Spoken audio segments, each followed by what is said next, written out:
Boys and girls, welcome back to the Commercial Real Estate Starting From Scratch podcast with me, your host, John Kleisch, on episode number 31. And last week, guys, I was out of town, so I did not do an episode. My apologies. Again, I did not die. I know everyone was really nervous and everyone was really looking forward to their weekly Commercial Real Estate Starting From Scratch podcast, but unfortunately, I was just out of town, had too many things to do, so we did not record a podcast. If this is your first time listening, really appreciate you tuning in. And to give you an idea of what we are doing here, I am just documenting my journey, hence the title, Commercial Real Estate Starting From Scratch. Starting from scratch, no commercial real estate experience. I've been running this for now 7-8 months. And here we are, started from scratch, and now we own $2.5 million worth of commercial real estate in the form of two buildings. One is an industrial building here in Glendale, Arizona, and the other is an office building in Sun City, Arizona. So trying to make this unfiltered, raw, and unedited as possible to give you guys a look into what it's like to be a dumbass like me and spend a lot of money on expensive things and be in a lot of pain.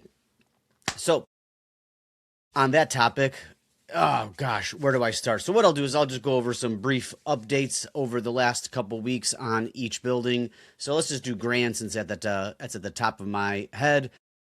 As you guys know, we're redoing the roof. I'm pretty sure I found my roofer and I like him. He's got a lot of experience. He is new into the business world, so his prices are very competitive because he's new. He has to build a reputation.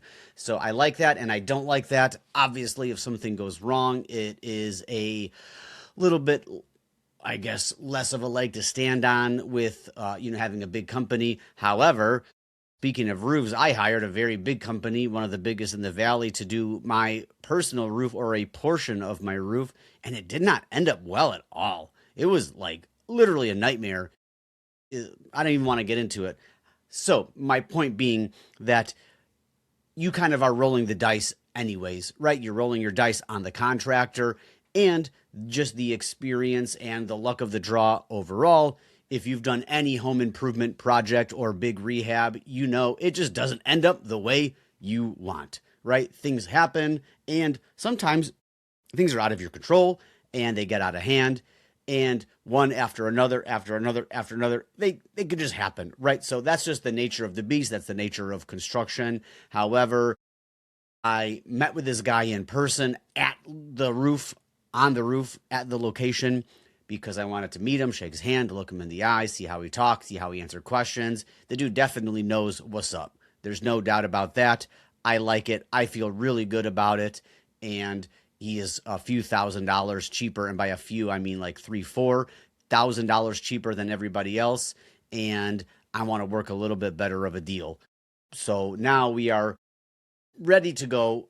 We have made that decision. Now, the only other issue, and this is where things just get wild and crazy, where this makes my head spin, right? Like, I feel like I'm in limbo in everything in my life because there's so many decisions that have to happen first and then work in a specific order. If you do them out of order, you can screw things up for your future self. This is one of those cases. And I'm just tired of being in limbo. I want to get stuff done, check off that list, scratch it off, move on, and just power forward.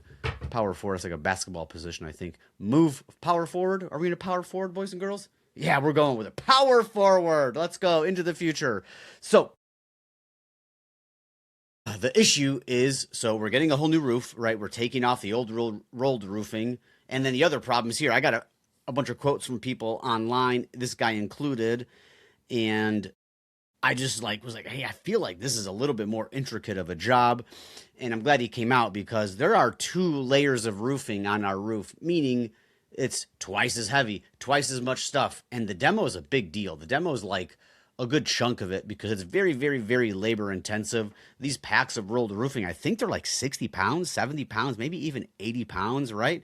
And they go like 20 feet or something like that. And this roof's 3,200 square feet. So it's like, do the math. There's thousands of pounds of stuff, of roofing material on this roof. So his price went up drastically from the price that he gave me online or over the phone rather. And it was so cheap. That made me a little bit nervous. I was like, ooh, what? So that's why I wanted him to come out and take a look. We are also putting in some crickets, if you're familiar with that. We're redoing the scuppers.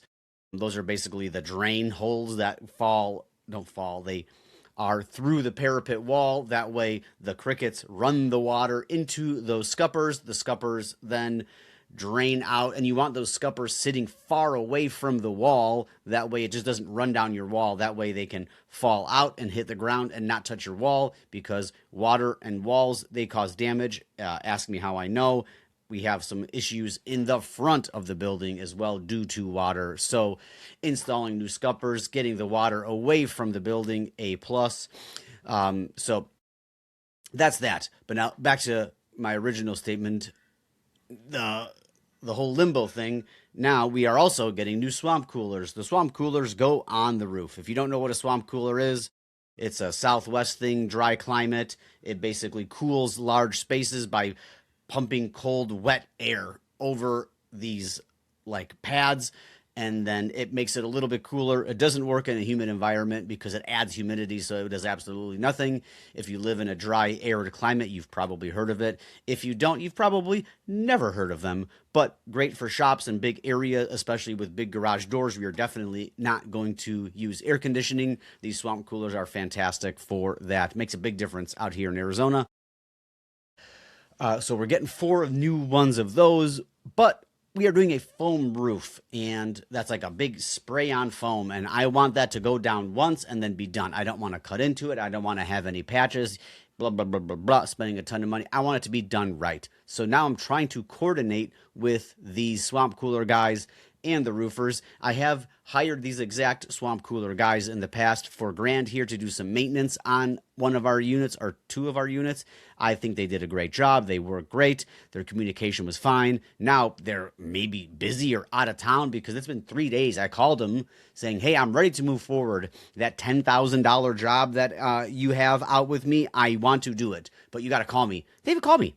So little bit upsetting. Now, so my whole plan with calling them is I want to figure out what exactly they need from us. I spoke to them a while ago about it, but I want to make sure they understand what's going on, because I am under the impression that they're probably going to have to put new curbs in. Like a curb is like a big metal thing that sits on top of the roof that the swamp cooler will sit in. So I don't know. That's why I want to talk to them first, because I want to make sure that if there's anything else that we need to do, this guy knows it, because I do not want to get any surprises halfway through the job. The dude's like, oh, dude, well, I got to do this, so now it's $3,000 more. Then it's like, well, shit, dude, I wish I would have known that before. I probably would have gone with somebody else. So what am I trying to do? I'm trying to get ahead of everything. It's very unlike me to do that. Usually it's just go, go, go. 40 years of just screwing that all up, I've learned. So I'm trying to get everything laid out and make this a flawless experience for me, for the roof, for the tenants, everything. As if you've been listening, you know I am on a crunch to get this roof and swamp coolers finished, because my tenant cannot move in until that roof is solid, because it leaks a lot. He has very, very expensive cars, well into the $100,000 cars. He's probably, honest to God, maybe not $1 million, but $500,000, $600,000, $700,000 worth of cars that are not his, that he cannot put underneath a leaking roof. And when I mean leaking, boy, oh boy, this thing is gushing.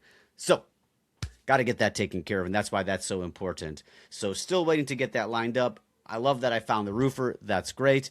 Now need to get the swamp cooler fiasco, and it's not even a fiasco. It's more I just got to figure out what's going on with these swamp coolers. That way my roofer knows what's up, my swamp cooler guys know what's up, and then we can just go on, move forward. Should be a few days, probably a day to tear off, a day to spray, and then the next day. I don't know if they come back the next day and elastomeric it, or they do that the same day.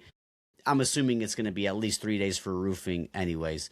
Now, there are some other touch-ups on the roof that need to get done. I did not address those with him. I will probably do that here as we move forward, but I just wanted to get at least this part knocked out, taken care. So hopefully by the weekend, next week's episode, I'll have everybody hired, and work maybe will be starting, but at least hire the guys, get on the books, and get this thing moving forward. I have been showing the place to potential tenants. Not going to lie, it's been really humdrum. Everybody that's interested is just honestly stupid and dumb, and I don't want to even rent to them, nor do I think they could afford the rent. So I have been, after the eviction, seeing the signs. I am starting to see like problems with people way ahead of the time. So I'm really putting out my sniffer there and really trusting my gut. Whereas if I'm talking to somebody and I think they're fucking stupid and they're going to cause trouble, or not even cause trouble, they're just not going to pay, or they're shisty, or they don't have a legitimate business, not even wasting my time. Not even wasting my time, because if your boy has to go through another eviction this year, yeah, that's not going to be something I'm trying to do. I'm trying to place a tenant and forget about it. Minimum 3 years. If I could get a guy to go for longer, like I'm pretty sure my current tenant that's moving into tenant one, I'm pretty sure he's going to be around for a long, long, long time. I can't imagine he's going to want to move anywhere else. He's upgrading his shop. It's going to be awesome. It's going to be good for him. And leasing, not my favorite thing. It doesn't suck, but leasing means that you are not making money because you have an empty unit, and that's the part that I don't like about it. So overall, actually, I kind of enjoy it. I did not like it at first, but now it's like a hustle and bustle type of thing, which is good for me, right? Like leads come in, I get him on the phone, I'm qualifying him, I'm talking to him, I'm talking about how awesome my place is, and then trying to work out a deal with him. So it's a mini deal, and I like deals. So good for me. I'm getting better at it. And it's been fun. The current tenants that are in the outdoor space that I have are interested in renting out more of the space, which is great because I have 3 more bigger bays and a huge lot to rent. And it has been really slow, really hard to find people, to be honest, that want to rent these outdoor shops, which I don't get. I mean, I get. I don't blame them. But for the price, it's like, golly, what else are you going to be doing?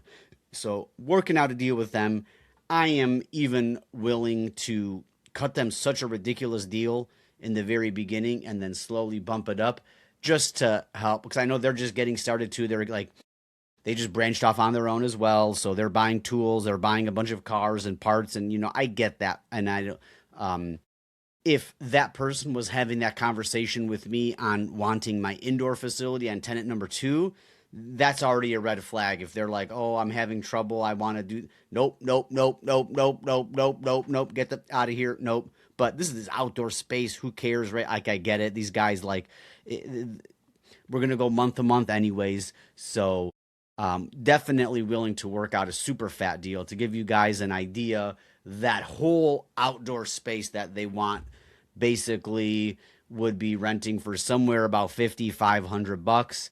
Honest to God, I would start them maybe in the 3s or maybe even less than that, just to get some cash flow going, get that spot rented out. And then also, too, leasing takes a ton of time. I mean, I'm down there 2-3 times a week. It's an hour drive back and forth minimum. I'm spending 2 hours there each visit minimum. So I'm already talking at least 10-15 hours a week just on there. I don't mind being there because it's nice now with my newer tenants there. I get to see what they're about, see what they're doing, and then that lets them know that I care about the place, and I come by and I yell at them for leaving trash or parking something or using a space they're not supposed to. So it keeps them honest overall. But however, I don't want to be spending 10-15 hours a week going down there. If I could get these guys in there at a much lower rate and they're producing some cash flow and it saves me a bunch of time, sign me up. Sign me up for that. That's what I'm after there. I have a really great prospective tenant for tenant number 2. However, he hasn't gotten back to me yet, so I walked it with him. His dad saw the place. He appeared to like it, but I'm getting ghosted, which is never a good thing. Maybe the guy's busy and had a bunch of stuff to do, but he was my favorite by far. Seemed honest, good quality folks. So that is what it is. I'm not nervous about finding a tenant for that. It's just going to take a little bit of time. If this guy doesn't come through, I'm going to hang a big old banner out front on Grand and 4,000 square foot shop, 10,000 square foot lot for lease. And just hang that puppy up there. I mean, Grand sees a lot of cars. So we're going to do that if this guy doesn't get back to me in about a week. I'll spend a couple $100 and do that. It's pretty much it for Grand. I can't believe, or I'm trying to think if there's anything else for that. Not really. And Thunderbird, still no major hits. However, this deal with the co-working space is looking more and more feasible by the day. Now, the main problem, and I've talked about this before, just to touch on it, is we got to come to the table with a lot of money, somewhere to the tune of like 70 grand. Plus, we're going to need to carry a lot of expenses moving forward during the lease-up phase. Probably a year, 6 months, we're like pretty much eating sand. And then after 6 months, they're projecting break even, which isn't terrible, to be honest, but it just adds up to a lot of money. It's like well over 100 grand, 120, 130 grand. So that's the main problem with it. The upside is that we could double our rent that we get. So do the math, right? If you can double your rent income, you just increase the building by a lot, and you increase your cash flow by double. So very intriguing. Now, it's hard to do a deal like that right now because we would definitely need to bring on another capital partner. We have a hard money loan, we have a private loan on it, and we have to bring in a third to do that. However, now this is going to be an all-encompassing update. So basically, that's the update I have on Thunderbird. Nothing really much has been going on outside of these negotiations and back and forth and having meetings with this one company, which have been going good. I like it. They seem very interested in this spot, which is another reason why I like it, because they are very bullish on the area. Partner John he is always working on capital. That's like his big shtick. And he's been working this guy. I don't know if it's ultra high net worth or just a high net worth individual. Had a couple different exits. He's a business buyer. He buys businesses is pretty much what he does. And he's got a buttload of money, and he just exited a company and has an 8-figure checkbook ready to deploy. And he didn't really like our deals, I guess, in the very beginning on the surface level, but then maybe I think John kept on pushing it and talking with him about it and really showed the value. Now this guy is very, very interested. So what we're trying to do, and John is trying to do now, is he is very, very interested in Grand, which we would go back to our old strategy, which was our first play was to go out and raise money for the whole rehab and get that all taken care of, get our money removed out of the deal so we're $0 into it, and even collect like an acquisitions fee. We opted out of that plan for a handful of reasons, and now we kind of liked being just 50-50 in it now, but bringing in this dude, he would stroke a $400,000 check. We would get everything just knocked out, the whole kit and caboodle off of day one. Downside is we would be giving up 50% of the deal overall, so that means then my shares would get diluted down to 25%. However, getting my 80 plus grand back and then some on an acquisitions fee, talking low 6-figure range, would be not sucky right now. That would be very, very, very good. We talked about this quite a bit today. I call future John. I'm doing commercial real estate for future John, right? Present state John has always been looking out for present state John, and I shouldn't say never, but mostly focused on present state John, making money today so that I can continue to operate and just make a lot of money. But future John was always slowly in the background. There were slowly things that I was doing, certainly, but this was a big push to be like, okay, hey, current John, current state John is fine. Let's go out and take care of future John and buy these buildings and let them sit, let them appreciate, cash flow, blah, blah, blah, blah, blah. And then by the end of that term, however long that would be, these buildings would be worth X amount more, and that would be my retirement. So not giving up or giving up equity kind of goes against that. However, current state, John, is in a state of needing more capital, cash, just for anything, everything type of stuff. I am going to be selling my pool business here soon, so income will pretty much drop to zero, and in fact, it will be negative because on these buildings right now, we are cutting checks instead of bringing them in for the short period of time. So that trade-off, I feel like, is worth it to just make today a lot better. And it's not like we're totally screwing future John. Future John's going to make a little bit less. And getting him in on Thunderbird, this investor on Thunderbird, would be absolutely ideal because our main problem is we need cash today, and a lot of it to float this deal along. This gentleman and this deal would mesh beautifully, so beautifully that this is like perfect, because if this space or this company does come in and they do close to what they say, they don't even need to hit their projections. If they get within 30% of their projections, this building crushes. And that's great. That makes me very, very, very happy. And I would have signed this deal already with this company if we had $150,000 burning a hole in our pocket. That would have been a no-brainer. So moving forward, if this guy does come in, cuts us a check, he will become, we'll wipe out all of our debt on that, and then he will become 50% partner on that. And getting these two monkeys off of my back would be just incredibly amazing because, A, this company would take care of all the leasings, the operations, everything. And not only that, but I wouldn't be worried about the rent payments. I wouldn't be worried about the interest payments. I wouldn't be worried about the place sitting vacant for a little bit longer. This guy coming in would alleviate all of that.